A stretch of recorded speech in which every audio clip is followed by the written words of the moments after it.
دین کا کام کرنا آسان کام نہیں ہوتا۔ اللہ کا پیغام لوگوں تک، بندوں تک پہنچانا یہ کوئی معمولی کام نہیں ہے، اور اس کام کو کرنے کے لیے بہت بڑا دل، بہت بڑا حوصلہ، بہت زیادہ ہمت چاہیے ہوتی ہے۔ اور کانسٹنٹلی انبیاء کے جو قصے ہیں ہم اس میں یہی چیز دیکھ رہے ہیں کہ کس کس طریقے سے ان کو جھٹلایا گیا، کس کس طریقے سے ان کی مخالفت کی گئی، کس طریقے سے ان کا مذاق اڑایا گیا۔ اور اس ساری تکلیف سے بڑھ کے جو تکلیف پیغمبروں نے محسوس کی وہ کیا تھی؟ کہ یہ لوگ کیوں نہیں اصلاح کر لیتے۔ یعنی ان کو اس سے کوئی لالچ نہیں تھی، ان کو یہ غم نہیں تھا کہ ان کی تکذیب کی جا رہی ہے، ان کو جھوٹا کہا جا رہا ہے، لیکن یہ غم کہ لوگ بگاڑ سے اصلاح کی طرف نہیں آ رہے، یہ چیز بہت تکلیف دیتی۔ لیکن ساتھ ساتھ ایسے لوگوں کے ساتھ معاملہ، ایسے لوگوں کے ساتھ ڈیلنگ، آپ سوچیں نبی صلی اللہ علیہ وآلہ وسلم، ہم سب نے سیرہ پڑھی بھی، ہم سب کو پتہ ہے شروع کا مکی دور یاد کریں، کس کس طرح کی اذیت سے آپ نہیں گزرے۔ 40 سال تک آپ صلی اللہ علیہ وآلہ وسلم ان کے درمیان موجود تھے، اور ان کی ایک عزت، ان کا ایک مقام تھا، ان کی تو کوئی خلاف نہیں تھا، ان کو کوئی اذیت نہیں دی گئی۔ یہ سب سلسلہ کب شروع ہوا؟ نبوت کے اعلان کے بعد، ایک کے بعد ایک تکلیف، مکی دور کی اذیتیں اور تکلیفیں، یعنی آپ صلی اللہ علیہ وسلم کے راستے میں گن ڈال دینا، آپ صلی اللہ علیہ وسلم نماز پڑھ رہے ہوں اور اس وقت جانور کی گندگی ان کی کمر کے اوپر ڈال دینا، کس کس طریقے سے مارنا اور قتل کی کوششیں کرنا، کیا کیا تکلیف۔ شیب ابی طالب آپ دیکھیں اس وقت اس گھاٹی میں جو 3 سال گزرے کتنی تکلیف کے تھے۔ طائف کا واقعہ یاد کریں، سب سے سخت ٹائم آپ صلی اللہ علیہ وآلہ وسلم کا۔ آپ دیکھیں ہم کہتے ہیں نا کہ لوگ ہماری بات نہیں سنتے، ہم لوگوں کو کریں وہ باتیں سناتے ہیں، ہمیں کوئی کیا بات سنا دے گا؟ ہم کس تکلیف سے گزرتے ہیں؟ آپ صلی اللہ علیہ وآلہ وسلم، یعنی امیجن کریں اس سین کو کہ اتنے پتھر مارے گئے، یعنی وہ مذاق اڑانا اور وہ نیچا دکھانا اور پھر پتھر مارنا، اور اتنے پتھر کہ آپ کے پاؤں میں اتنا خون ہو گیا کہ جوتا ہی پیر کے ساتھ چپک گیا۔ Imagine that pain, that feeling.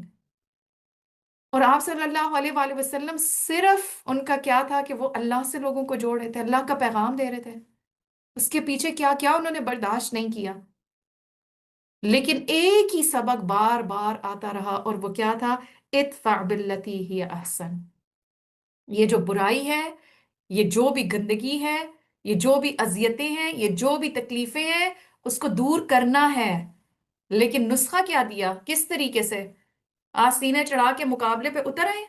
نہیں، اچھائی کے ساتھ، اچھے اخلاق کے ساتھ۔ یہ بہترین ہتھیار ہے جو قرآن نے ہمیں سکھایا اور جو ہمیں سیرہ سے ملتا ہے۔ پھر ہم بعض دفعہ کہتے ہیں نا، وہی جیسے میں نے آپ سے پہلے کہا نا کہ الحمدللہ قرآن کے علم کے بعد جو ایک چیز بہت زیادہ جس کا احساس ہوتا ہے نا، جو قرآن کہتا ہے نا کہ قرآن فرقان دیتا ہے، ایک کلیرٹی آف کانسیپٹ دیتا ہے، تو اس چیز کا احساس الحمدللہ دل میں جب آتا ہے تو یہی پھر کوشش ہوتی ہے کہ جب لوگوں کے اندر بھی کنفیوژنز آ جاتی ہیں نا، تو اسی قرآن کے ذریعے اللہ تعالیٰ سب کو یہ فرقان عطا کرے کہ کلیرٹی کے ساتھ ان کو یہ فرق سمجھ میں آئے۔ کیونکہ جب کانسٹنٹلی ہمیں ہر طرف سے یہ فیڈ ملنا شروع ہو جاتی ہے، اتنے بھی اچھے بننے کی ضرورت نہیں ہے، نہیں اب اسلام نے اتنے اچھے بننے کو بھی نہیں کہا، نہیں اب اچھائی کا یہ مطلب تھوڑی ہے کہ اگر ایک جگہ تھپڑ ایک نے مارا تو تم دوسرا گال آگے کر دو۔ تو کون، ابھی تو میں نے کچھ باتیں کی ہیں ٹھیک ہے، اس کے علاوہ جو آپ کے ذہن میں وہ بھی آپ لے کر آئیں، اور یہ باتیں کر کر کے کیا ثابت کرنا ہوتا ہے؟ کہ نہیں، برائی کرنے والے کا منہ توڑ جواب دو کہ آئندہ اس کی ہمت نہ ہو کہ دوبارہ وہ اس طرح کا کوئی قدم اٹھائے۔ تو آپ دیکھیں یہ بات جو میں آپ کو بتا رہی ہوں یہ قرآن کی آیت ہے، آپ اپنے سامنے کھول کے اس کو دیکھ لیں، آیت نمبر 96 ہے۔ اور پھر اگر قرآن کی بات کو بہتر طریقے سے ہم نے سمجھنا ہو، کیونکہ ہو سکتا ہے کہ میں اس کی کچھ اور شاید تعبیر سمجھی ہوں یا تفسیر سمجھی ہوں، یا میں کچھ اور میننگ سمجھی ہوں، اور ہو سکتا ہے کسی اور کو کچھ اور اینگل سے یہ بات سمجھ آ رہی ہو، پھر ہم نے اس کنفیوژن کو کہاں سے دور کرنا ہے؟ سیرہ کو دیکھنا ہے، آپ صلی اللہ علیہ وآلہ وسلم نے کیا کیا۔ اب جب علم کی کمی ہوتی ہے نا تو ہم اس طرح کے پروپیگنڈے یا تو ان کا شکار ہو جاتے ہیں، یا ہم خود بھی ایسی باتیں کرنے لگتے ہیں۔ اور وہ کیا بات ہے؟ جیسے کہتے ہیں اگر تو صرف معاف ہی کرنا ہوتا نا اسلام میں، اب یہ بات بھی میں نے سنی ہے ٹھیک ہے، تو آپ صلی اللہ علیہ وآلہ وسلم نے یہ جنگیں نہ لڑی ہوتی، ٹھیک ہے۔ اب جس کو نہیں پتا ہوگا نا وہ تو تھوڑی دیر کے لیے سوچے گا واقعی میں تو یہ تو جنگیں جو لڑی ہیں تو اس کا کیا مطلب ہے کہ صرف معافی نہیں ہے بلکہ مقابلہ بھی کرنا ہے۔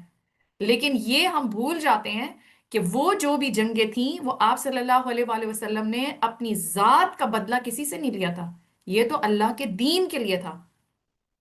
ہم اس چیز کو فٹ وہاں پہ کرتے ہیں جہاں پہ سراسر ہماری اپنی ذات ہوتی ہے، ہمیں اس سے کیا پرواہ، دین کا کیا ہو رہا ہے، دین کا جس نے جیسا مذاق اڑانا ہے، جو کرنا ہے وہ کرتے رہے، ہمیں کوئی فکر نہیں ہے۔ ہاں میری شان پہ میری عزت پہ نہیں بات آنی چاہیے، ایسے بندے کو میں نہیں چھوڑ سکتی، اس کی جرت کیسے ہوئی، اس کی یہ ہمت کیسے ہوئی؟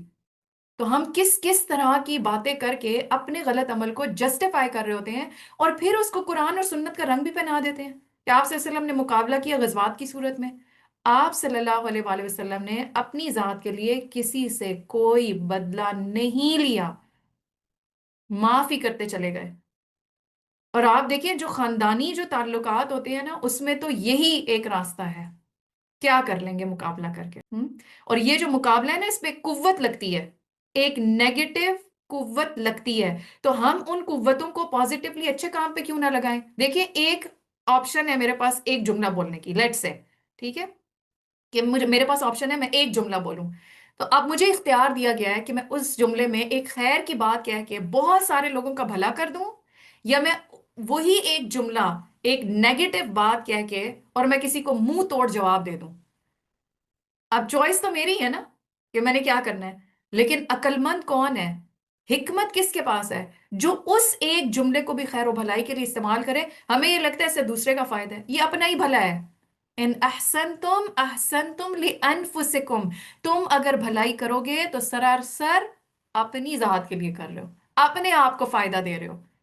وَكَذَلِكَ نَجْزِي الْمُحْسِنِينَ، اللہ پہ چھوڑ دینا، اللہ تعالیٰ جب ہم کہتے ہیں میں نے اللہ پہ چھوڑ دیا، پھر ہر چیز کا مقابلہ کرنے کے بعد پھر اینڈ پہ ہم ایک یہ سٹیمپ لگا دیں میں نے معاملہ اللہ پہ چھوڑ دیا، اچھا خود ساری زیادتیاں خود کر کے اور پھر کہتے ہیں معاملہ اللہ پہ چھوڑ دیا، ڈر نہیں آتا ہمیں کہ ہم نے یہ زیادتیاں کر کے معاملہ اللہ پہ چھوڑ دیا ہے تو پھر کیا حال ہو سکتا ہے؟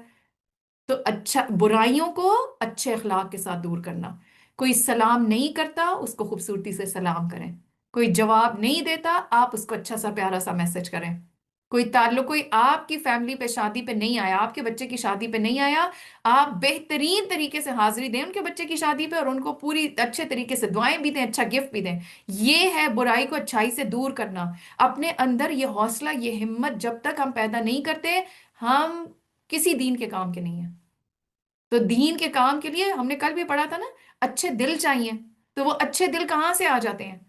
وہ اسی طریقے کی کڑوی دوائیں پی پی کے اور اس طرح کے ایکسپیرینسز سے گزر کے، لن تنالوا البر حتى تنفقوا مما تحبون۔ اب جب ہم اس آیت کو پڑھتے ہیں ہمارے دماغ میں اپنی فیوریٹ چیزیں آنی شروع ہو جاتی ہیں، یا مال ہی ہمیں سمجھ میں آ رہا ہوتا ہے، تو بعض جگہوں پہ ہمیں اپنی عزت قربان کرنی پڑتی ہے، اپنا بدلہ چھوڑنا پڑتا ہے، جہاں پہ نفس نہیں مان رہا پھر اللہ کی خاطر جھکنا پڑتا ہے۔ تو یہ سب چیزیں بھی تو ہم اللہ کی رضا کی خاطر کر رہے ہیں، اور تو کسی کے پاس یہ طاقت نہیں ہے، کیونکہ آج کے دور میں تو نہ والدین کا خوف رہا ہے نہ شوہر کا خوف رہا ہے، جن کی زبردستی ہم کچھ نہ کچھ کر لیتے تھے۔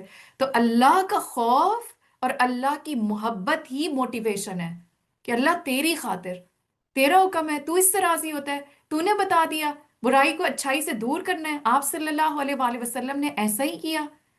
اب وہی بات ہے کہ کیسے کریں جب وہ باتیں کڑوی کڑوی یاد آنے لگیں، تو اس موقع پر یہی سوچیں نحن اعلم بما یصفون، ہم جانتے ہیں نا، اور جب اللہ کو پتہ ہے بات ختم ہو گئی۔ ہم اسی لیے تو کر رہے ہوتے ہیں کہ سب کو پتہ چلے، تو کیا ضرورت ہے سب کو پتہ چلے؟ جس کو پتہ چلنا چاہیے اس کو اندر باہر سے اس معاملے کی ساری باریکیاں اور ڈیٹیلز پتہ ہیں، he knows and it's enough for me that he knows۔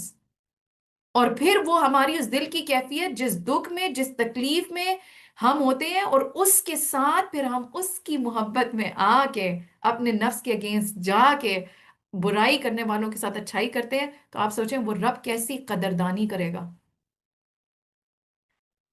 تو مختلف قسم کے لوگوں کے ساتھ مختلف مزاجوں کے ساتھ رہنے کا گر اور آن یہ ہمیں سکھاتا ہے، یہ طاقت، یہ حوصلہ، یہ خوبصورتی، یہ اخلاق کی بلندی، یہ سب ہمیں قرآن عطا کرتا ہے۔ کوئی دنیا کا قانون، کوئی سزا، کوئی پنشمنٹ، کوئی چیز ہم سے زبردستی یہ اخلاق نہیں کروا سکتی جو قرآن خوبصورتی سے موٹیویشن دے کے اور ہم سے کرواتا ہے۔ اور پھر جو گھروں میں برکتیں ہوتی ہیں، جو رشتوں میں برکتیں ہوتی ہیں، اور جو کاموں میں برکتیں ہوتی ہیں، جیسے میں ہمیشہ اگزامپل دیتی ہوں نا، کہ پہلے وقت میں ہماری نانی دادیوں نے ہمارے مطابق، ہم بہت عقل مند ہیں، ٹھیک ہے، تو ہمیں کوئی کچھ کہہ نہیں سکتا۔ عقل مند وہ تھے جنہوں نے خود اپنے آپ کو ہار کے بہت کچھ جیتا۔ ہم اپنے آپ کو جیت کے سب ہار بیٹھتے ہیں، اور پھر ہم کہتے ہیں ہم بہت عقل مند ہیں۔ تو ان چیزوں سے آپ تو جیت سکتے ہیں، برکتیں اٹھ جاتی ہیں۔ تو اصل خیر و بھلائی اور برکتیں کیا ہیں؟ کہ ہر طرح کے مزاج کے ساتھ، ہر طرح کے لوگوں کے ساتھ اس رب کی رضا کے لیے اچھائی کرتے چلے جائیں، اچھائی پہ قائم رہیں، محسن بنے رہیں۔ تو یوسف علیہ السلام کا ہم یہ تو دیکھتے ہیں کہ یوسف علیہ السلام آزمائشوں میں سے گزرے اور پھر اللہ تعالیٰ نے ان کو بلند مقام دیا۔ پھر ہم کمپیئر کرتے ہیں، میرے پہ بھی بہت آزمائشیں آتی ہیں، میرا وہ بلند مقام کب آئے گا؟ لیکن ہم بھول جاتے ہیں کہ ان آزمائشوں میں ان کا کردار کیا رہا، اور آزمائشوں میں ہمارا کردار کیسا ہو جاتا ہے۔